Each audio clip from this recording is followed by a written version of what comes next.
Good evening and welcome to this evening's episode of Kensuke's Kingdom by Michael Morpurgo. Before we start tonight, we have a shout out. Yes, we have a shout out to Nancy, who's been listening into the story regularly. And while we're here, Nancy reminded me the last time that we were studying the weight that Michael and his family took throughout the world on their oceans.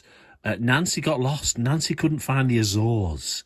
She lost a complete set of islands. So while we're on the globe, I thought we'd just mention them.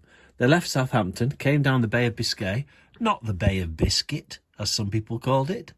Then they went to Portugal, and then they turned west. And the Azores, just to remind us all, are here. And that's where they went to. Anyway, moving on from the Azores, we are, of course, somewhere in the Pacific Ocean. We don't know exactly where. Somewhere in the Coral Sea, we think. And Kensuke, after Michael has tried to light his second beacon, Kensuke has arrived and stamped out his fire. And we're going to rejoin the chapter at the point where Kensuke has just stamped out his fire. Soon, nothing whatsoever now remained of my beacon. All about me now the rocky scree was littered with scattered ruins of it. I expected him to screech at me, but he didn't. He spoke very quietly, very deliberately. He said, "Dameda." "But why?" I cried. "I want to go home. There's a boat, can't you see? I just want to go home, that's all. Why won't you let me? Why?" He just stood and stared at me. For a moment, I thought I detected just a flicker of understanding. Then he bowed very stiffly from the waist and said, so he's bowing towards Michael. There he is, he's bowing. And he says, "Gomenasai, gomenasai. Sorry, very sorry."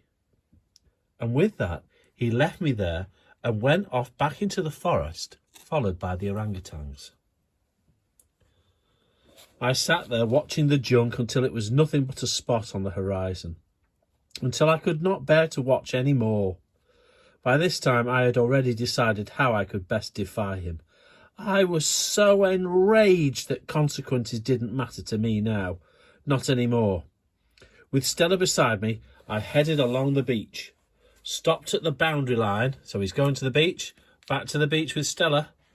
And I think he's going to deliberately do something because he's so annoyed with Kensuke. I stepped over the boundary line. There's the boundary line on the island there. Very deliberately stepped over it. As I did so, I let him know precisely what I was doing. "Are you watching, old man?"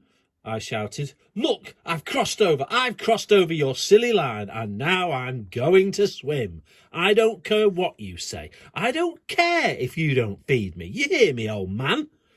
Then I turned and charged down the beach into the sea. I swam furiously until I was completely exhausted and a long way from the shore. I trod water and thrashed the sea in my fury, making it boil and froth all around me.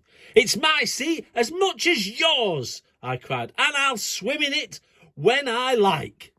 So there he is. He's swimming in the ocean there. Stella's probably on the beach.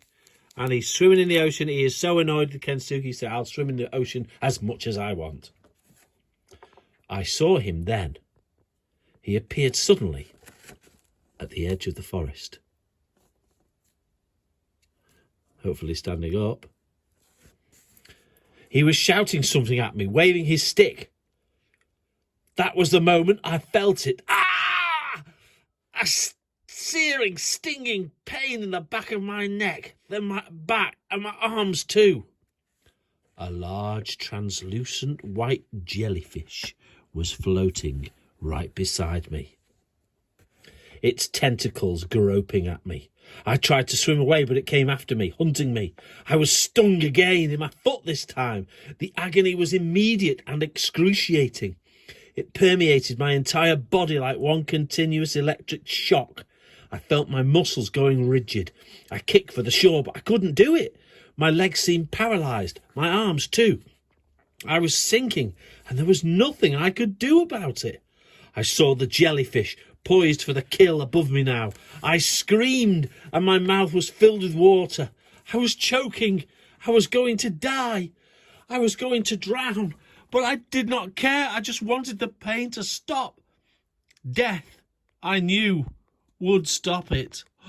So this is why Kensuke has been telling him to get out of the water. It must be because after the storm or time of year, there's a whole host of jellyfish in the ocean.